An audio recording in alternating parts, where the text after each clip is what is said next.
好来，乡亲内面仔就是立委的补选咯。新北市的部分来看，民进党的于天请陈其迈陪同扫街，双方拢学了对方是暖男，就是温暖的查甫人。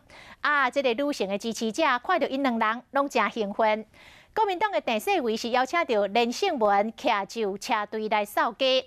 阴暗的选情之夜，纳入更加是大饼场。蔡总统甲韩国瑜的太太李嘉芬拢确定会参加暗会来催票。不少支持者看到于天甲陈其迈来，当时献身拢非常欢喜。为着刘毅补选，两人再出合体来到菜市仔拜票。对他才是真正的暖男。你才是暖男啊！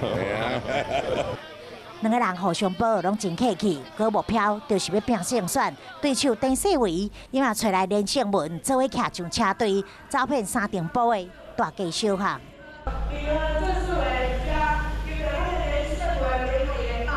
选情之夜，请来前后任的新北市长朱立伦、甲侯友宜以及婚姻馆长张丽仙、台中市长罗秀燕嘛咧考虑，高雄市长韩国瑜有可能会出席。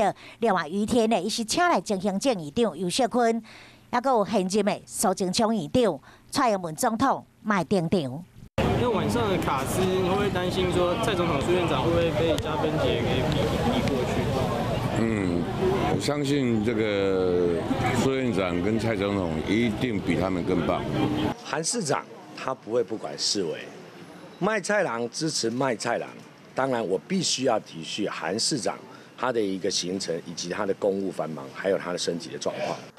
选战到最后哪里定赢总算规格，一个比一个较悬，谁会当得到最后的胜利呢？选民投票了后就会知影。